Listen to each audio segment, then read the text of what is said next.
a bloodline born in shame, a curse that lasted for centuries, one woman who dared to defy it all. Imagine being born into a curse that goes beyond your own actions, a curse tied to your very bloodline. For generations, this curse seems eternal. The whispers never stop. The judgment never fades. Your ancestors' mistakes become your identity, and no matter what you do, you can't escape the shadow they cast over your life. You carry a name that makes people turn away, a heritage that closes doors before you even knock. But what if the one who is cursed holds the power to change everything? We've all experienced moments of shame or felt that our past holds us back. Maybe it's a family reputation you didn't ask for. Maybe it's mistakes that people won't let you forget. Maybe it's the feeling that you'll never be good enough because of where you came from. The labels stick. The assumptions linger. And sometimes, it feels like no matter how far you run, your history runs faster. But what if one woman's courage could break through years of judgment and reshape the future of a nation? This is the story of the Moabites, once a people rejected and cursed. A nation born from scandal, marked by divine decree, forbidden from entering the assembly of the faithful for 10 generations. They were the outcasts, the unwanted, the perpetually condemned. Their very existence was a reminder of humanity's darkest moments. And for over 400 years that curse seemed unbreakable. But one Moabite woman's act of faith shattered everything we thought we knew about them. Before we dive in, drop a comment and let us know where you're watching from. We'd love to hear from you. If you enjoy stories of redemption like this, be sure to like the video, subscribe, turn on the notification bell, and share it with someone who'd love it too. Let's uncover how the curse of a nation was broken through Ruth, the Moabite woman who changed history. By the end of this story, you'll see how the unlikeliest of people found redemption, and how divine grace reaches far beyond what we could ever imagine. You'll witness a transformation so profound that it didn't just change one woman's life, it altered the course of an entire kingdom and became a cornerstone of hope for all humanity. So let's go back to where it all began, to a scandal in the ruins of 2 burning cities, and a decision that would echo through the ages. The story of the Moabites starts in the most unlikely place, with a man named Lot and the destruction of Sodom and Gomorrah. When fire rained down from heaven and consumed those cities of wickedness, Lot and his 2 daughters escaped to the mountains. They were alone, traumatized, believing they were the last people left on earth. In their fear and desperation, Lot's daughters made a terrible choice. They got their father drunk and conceived children by him. An act born from panic, isolation, and the mistaken belief that humanity's survival depended on them. The older daughter gave birth to a son named Moab, and from Moab came the Moabites. Right from the start, this nation carried the weight of their origin story. They weren't just another neighboring tribe, they were a people born from incest, a living reminder of shame and moral failure. And the consequences of that beginning would follow them for generations. Centuries later, when the Israelites were wandering through the wilderness on their way to the Promised Land, they encountered the Moabites. The Israelites were exhausted, vulnerable, displaced. They weren't looking for conflict, just safe passage through Moabite territory. But the Moabites refused them. They wouldn't offer bread. They wouldn't offer water. They turned away people who were starving and thirsty, showing no compassion, no mercy. And it didn't stop there. King Balak of Moab was so threatened by the Israelites that he hired a prophet named Balaam to curse them. He wanted divine power turned against these travelers, wanted their destruction guaranteed. Though Balaam's curses turned into blessings instead, the intent was clear. The Moabites wanted the Israelites gone, wiped out, eliminated. Because of this hostility, a decree was issued. No Moabite would be permitted to enter the assembly of the faithful, not even to the 10th generation. It was a curse that stretched across centuries, a wall built so high that redemption seemed impossible. For over 400 years, that's exactly what it was, impossible. The Moabites became known as adversaries, enemies, outsiders who could never truly belong. And if you were born a Moabite, that label followed you everywhere. It didn't matter what kind of person you were. It didn't matter what was in your heart. Your bloodline had already decided your fate. Can you imagine living under that kind of weight? Knowing that no matter how good you tried to be, no matter how much faith you showed, the door to acceptance was sealed shut? That's the world Ruth was born into. Now here's where the story takes a turn that no one saw coming. There was a famine in Bethlehem, a severe one that forced an Israelite family to leave their homeland and seek refuge in Moab. A man named Elimelech, his wife Naomi, and their 2 sons crossed the border into enemy territory just to survive. And in Moab, those 2 sons fell in love. They married Moabite women. One of them was named Ruth. For years they lived together. Ruth wasn't just a daughter-in-law in name, She built a life with this family. She learned their customs, their stories, their faith. She watched Naomi pray. She listened to the tales of a God who made covenants and kept promises. And slowly, quietly, something began to shift inside her. But then tragedy struck. Elimelech died. Then both of his sons died. And just like that, Naomi was left with nothing. No husband, no sons, no security. Just 2 foreign daughters-in-law in a land that wasn't hers. Broken and bitter, Naomi made the decision to return to Bethlehem. There was nothing left for her in Moab but grief. She told Ruth and Orpah, her other daughter-in-law, to go back to their families, to find new husbands, to start over. It was the practical thing to do, the safe thing. Orpah, with tears streaming down her face, kissed Naomi goodbye and turned back toward her mother's house. It was heartbreaking, but it made sense. She had a future waiting for her in Moab. But Ruth didn't move. Have you ever stood at a crossroads where every logical choice pointed one direction, but your heart pulled you another? That's where Ruth was. Behind her was everything familiar: her people, her gods, her culture, her chance at a new life. Ahead was uncertainty, poverty, and a nation that despised her bloodline. And yet she stayed. What was going through her mind in that moment? What kind of courage does it take to choose a path where you know you'll be rejected, scorned, and treated as less than? Ruth wasn't naive. She knew what awaited her in Bethlehem. She knew the curse. She knew the hostility. But she also knew something else, something that would change everything. She looked at Naomi, this grieving widow who had lost everything, and she made a choice that defied logic, defied culture, defied centuries of hatred. Ruth opened her mouth and spoke words that would echo through history, words that would become one of the most beautiful declarations of loyalty and faith ever recorded. And in that moment, the first crack appeared in a curse that had held a nation captive for over 400 years. If you're wondering how one woman's decision could break a generational curse, stay with me. Because what happens next will show you that redemption doesn't always come from where we expect it, and sometimes the most unlikely people carry the greatest destiny. The sky was burning. Fire rained down from the heavens like judgment itself, consuming everything in its path.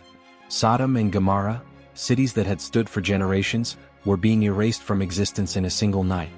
The screams of the doomed echoed through the valley as smoke blacked out the stars. And in the chaos, 3 figures ran for their lives. Lot stumbled forward, his daughters clutching his arms, their feet bleeding from the scorched earth. Behind them, the world they knew was collapsing into ash. Lot's wife had already fallen. One glance back, one moment of hesitation, and she became a pillar of salt, frozen forever in her disobedience. Now it was just the 3 of them running blindly through the darkness, desperate to find shelter before the fire caught up. They found a cave in the mountains. Small, cold, dark, but it was alive. And right now that was all that mattered. Lot collapsed against the stone wall, his chest heaving, his eyes hollow with shock. His daughters huddled together in the corner, their faces streaked with soot and tears. The silence inside the cave was deafening compared to the roar of destruction outside.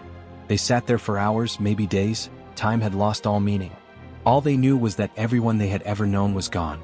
The world, as far as they could tell, had ended. And that's where the nightmare truly began.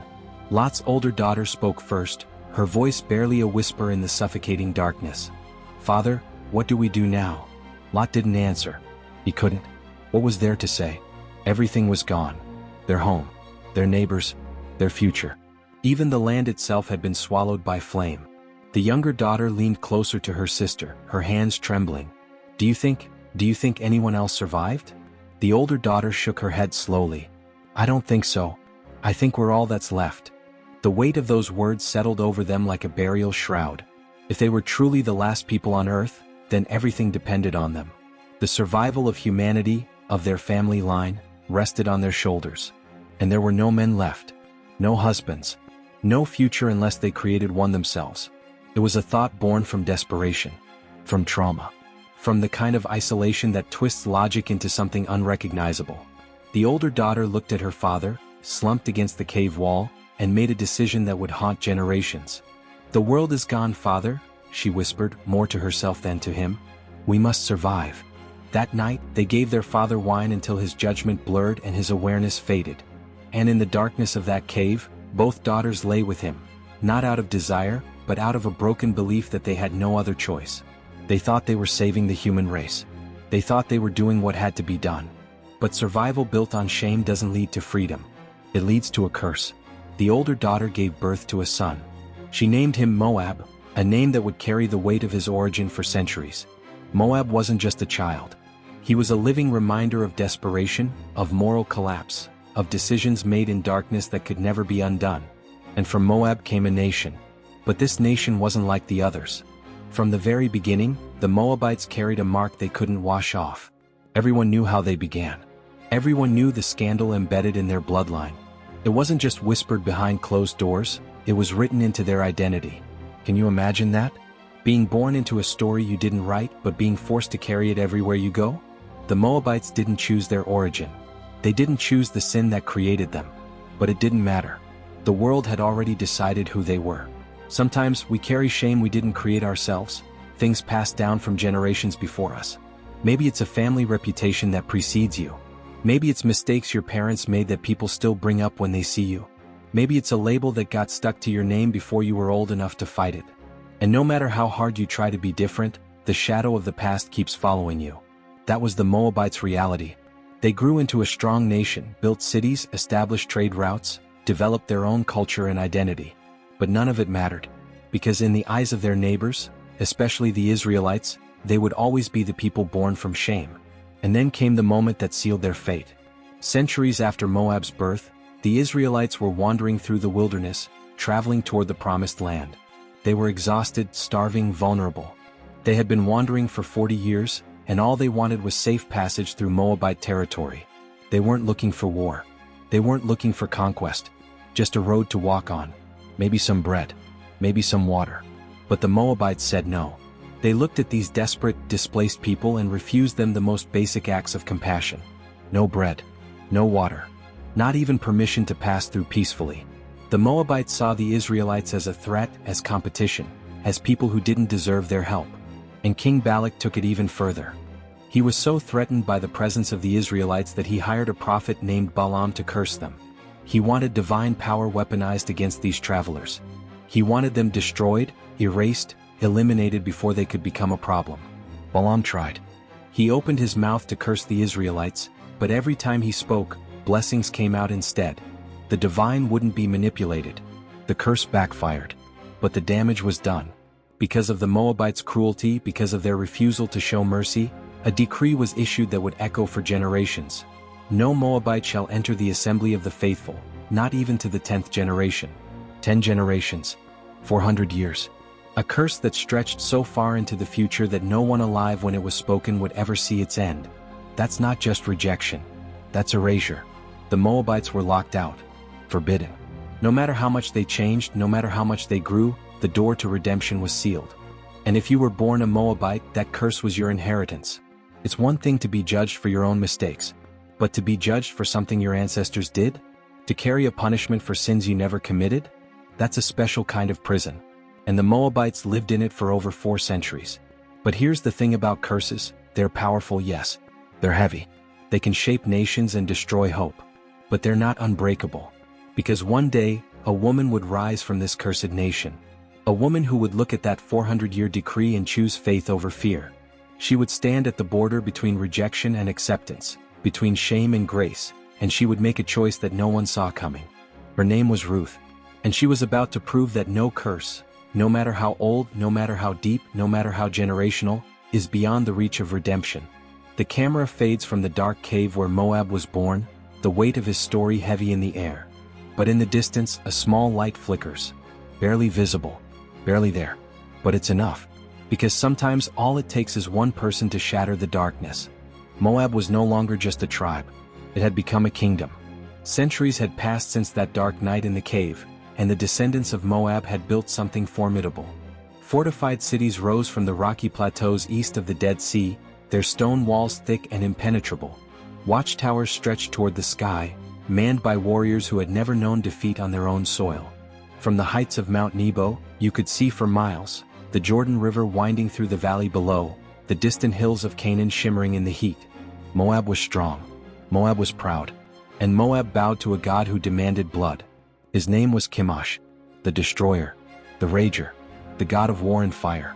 In the heart of every Moabite city stood his altar, a massive stone structure blackened by centuries of sacrifice.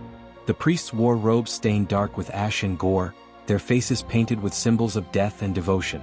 And when Chemosh was angry, when the crops failed or enemies approached, the people knew what had to be done. They brought their children. Not the sick ones. Not the weak. The firstborn.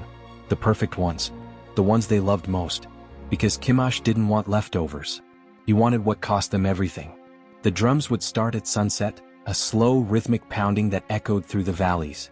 Families would gather, their faces blank with grief and religious duty. The child would be carried to the altar, wailing or silent, and the priest would raise the blade. The fire beneath the bronze statue of Chemosh would roar higher, fed by wood and oil, until the metal glowed red-hot. And then the unthinkable would happen. The screams didn't last long, but they were never forgotten. This was worship in Moab. This was devotion. The belief that power required sacrifice, that favor demanded blood, that survival meant giving up what you loved most to a God who would never love you back. And the Moabites believed it worked. After all, they were still standing, still strong, still unconquered. But then one day something changed. From their watchtowers, Moabite guards spotted movement in the wilderness below. At first it was just dust clouds on the horizon, then figures, then tents, thousands of them. An entire nation on the move, marching steadily toward Moab's borders. It was Israel. The news reached King Balak within hours, and it hit him like a punch to the chest. He stood on the palace balcony, gripping the stone railing, his knuckles white. Below him, his advisors scrambled, shouting orders, trying to organize a defense. But Balak wasn't listening. His mind was racing too fast. He had heard the stories. Everyone had. This wasn't just another wandering tribe. These were the people who had walked out of Egypt untouched while plagues destroyed the most powerful empire in the world. These were the people whose God had split the sea in half and drowned Pharaoh's army. These were the people who carried the Ark of the Covenant, a box so holy that even looking at it wrong could kill you. Balak's hands trembled. "What can I do to stop them?" he muttered to himself, his voice barely audible over the commotion below. "We can't fight them on the battlefield. Not like this." His eyes scanned the horizon, watching the Israelite camp spread out like a flood across the plains. Tens of thousands of people. Maybe hundreds of thousands. All following a God who seemed unstoppable. And that's when the idea came to him. If he couldn't defeat them with swords, maybe he could defeat them with something else. Something spiritual. Something darker. Balak sent messengers immediately, riding hard through the desert to find a man named Balaam. He was a sorcerer, a prophet for hire who was known throughout the region for his ability to bless and curse with equal power. Kings paid him fortunes to tip the scales of fate in their favor. And Balak was willing to pay whatever it took. The messengers arrived at Balaam's door with gold, silver, and a desperate plea from their king. "Come," they begged. "Curse these people for us. Because I know that whoever you bless is blessed, and whoever you curse is cursed." Balaam listened. He considered. And eventually he agreed. The journey back to Moab took days, but when Balaam finally arrived, Balak greeted him like a savior. They climbed to the high places together, locations where the spiritual veil was thin, where words spoken had weight in the unseen world. Balak built altars. He sacrificed bulls and rams. He did everything right according to the rituals. And then Balaam opened his mouth to curse Israel. But the words wouldn't come. Instead, blessings poured out. Words of favor. Words of protection. Words that praised Israel's God and declared their future glory. Balaam tried again. And again.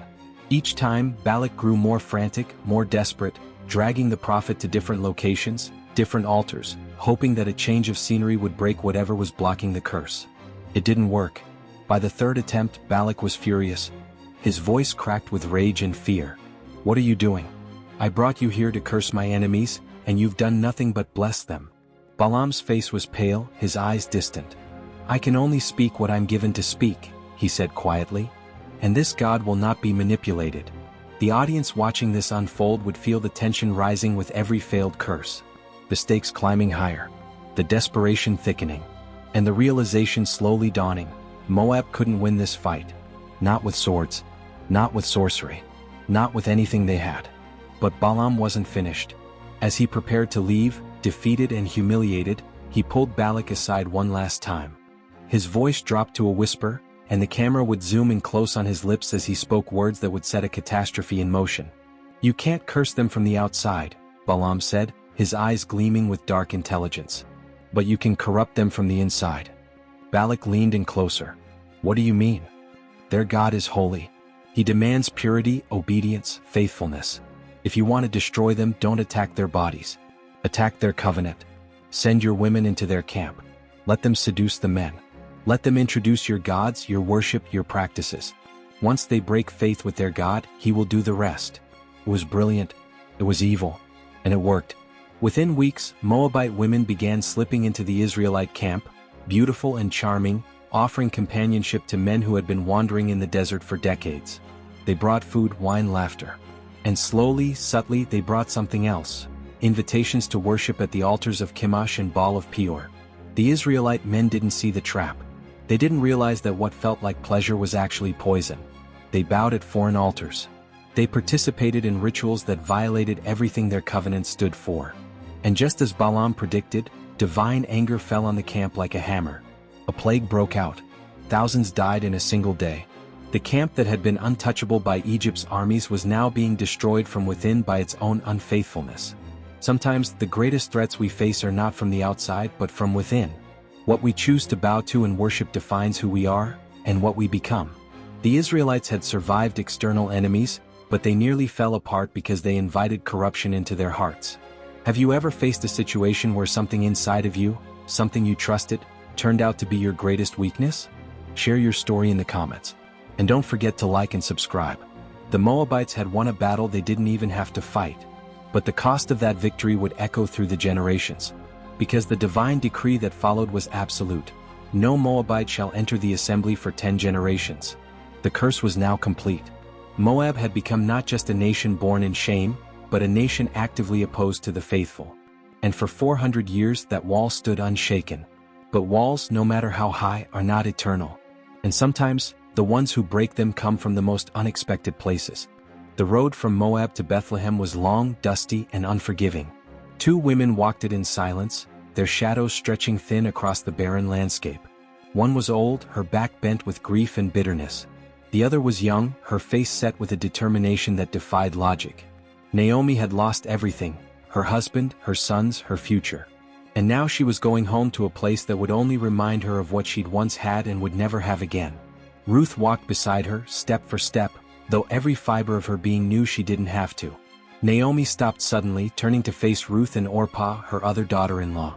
Her voice was hoarse, worn thin by tears. "Go back," she said, her hands trembling as she gestured toward the horizon behind them. "Both of you, go back to your mother's houses. You've been good to me, but there's nothing for you in Bethlehem. No husbands. No future. Go home while you still can." Orpah's face crumpled. She kissed Naomi, her tears falling freely, and then she turned. She walked back toward Moab, toward safety, toward the life she knew. It was the reasonable choice. The safe choice. But Ruth didn't move. Naomi's eyes hardened with a mix of love and frustration. "Look," she said, pointing after Orpah. "Your sister-in-law is going back to her people and her gods. Go with her. Please." Ruth shook her head slowly, and when she spoke, her voice was steady, unshakable. "Don't ask me to leave you or to turn back from following you." Naomi opened her mouth to argue, but Ruth kept talking, her words rising with passion and conviction. "Where you go, I will go. Where you stay, I will stay. Your people will be my people, and your God will be my God. Where you die, I will die, and there I will be buried. May the Lord deal with me, be it ever so severely, if even death separates you and me." The music swells. The camera holds on Ruth's face, dirt-streaked and resolute, her eyes shining with unshed tears. This wasn't just loyalty. This wasn't just love for her mother-in-law. This was a covenant, a declaration, a choice that would echo through eternity. Ruth was choosing to leave behind everything, her home, her family, her gods, her future security, for a people who despised her bloodline and a God she had only heard about in stories. She was choosing faith over heritage, hope over fear, grace over the curse that had defined her nation for 400 years. And Naomi, seeing the fire in Ruth's eyes, knew there was no point in arguing. So they walked together toward Bethlehem, 2 widows with nothing but each other and a fragile thread of hope. When they arrived, the whole town stirred. Women whispered as Naomi passed, their eyes wide with shock. "Can this be Naomi?" they murmured. She looked so different, older, thinner, hollowed out by loss. Naomi's voice was bitter when she answered. "Don't call me Naomi," she said sharply. "Call me Mara, because the Almighty has made my life very bitter. I went away full, but the Lord has brought me back empty." But she wasn't empty. Not really. because Ruth was standing right beside her. The days that followed were hard. They had no money, no food, no support. Harvest season had just begun, and Ruth knew what she had to do. "Let me go to the fields," she told Naomi, "and pick up the leftover grain behind anyone in whose eyes I find favor." It was humbling work, backbreaking work, the kind of work reserved for the poorest of the poor. But Ruth didn't hesitate. She went out into the fields at dawn, following behind the harvesters, bending low to gather whatever scraps of barley they left behind. And that's where Boaz noticed her. He was a wealthy landowner, a man of standing and influence in Bethlehem.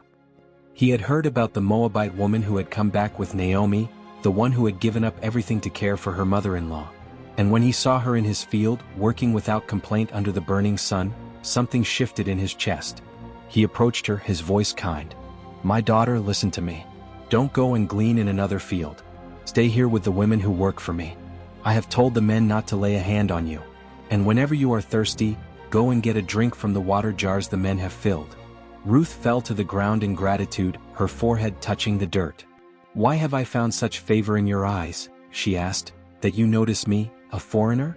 Boaz smiled, and his next words would change everything. "I've been told all about what you've done for your mother-in-law since the death of your husband, how you left your father and mother and your homeland and came to live with a people you did not know before. May the Lord repay you for what you've done. May you be richly rewarded by the Lord, the God of Israel, under whose wings you have come to take refuge." Do you see what just happened? Boaz didn't see Ruth as a cursed Moabite. He saw her as a woman of faith, a woman of courage, a woman who had chosen the God of Israel and was now under his protection. This was grace in action. Favor that wasn't earned but freely given. As the weeks passed, Boaz continued to show Ruth kindness. He made sure she had more than enough grain. He invited her to eat with his workers. He protected her.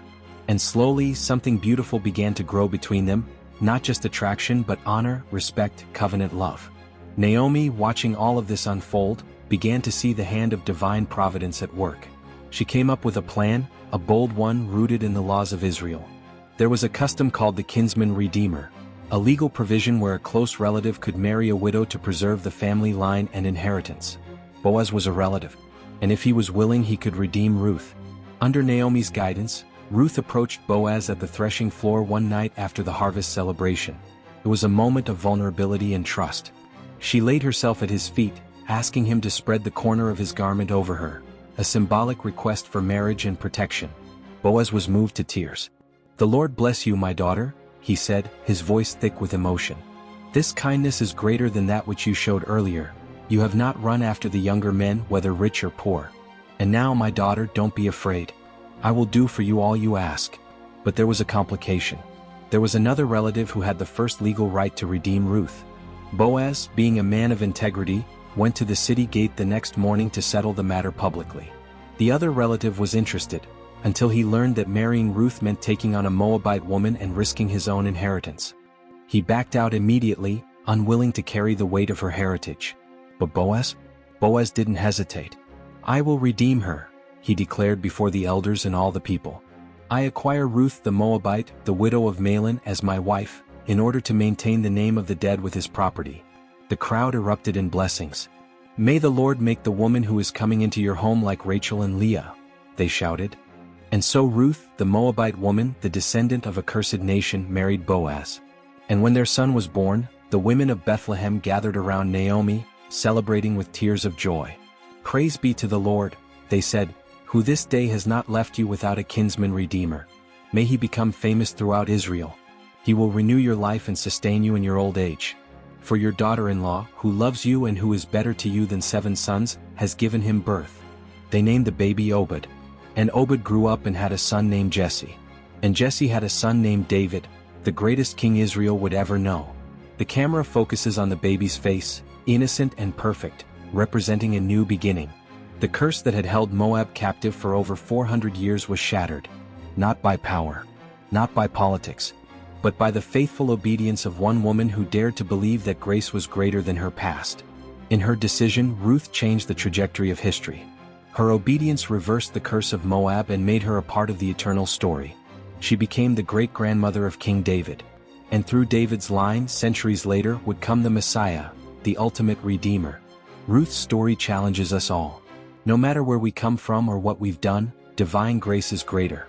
The labels people put on you don't define your destiny. The curse that's followed your family for generations doesn't have the final word. Because when you choose faith, when you step out in courage, when you place yourself under the wings of the Almighty, redemption becomes possible. If you've been inspired by Ruth's story, leave a comment below. Share how you're being called to step out in faith. And be sure to subscribe for more stories of redemption, because this world is full of them, and yours might be next.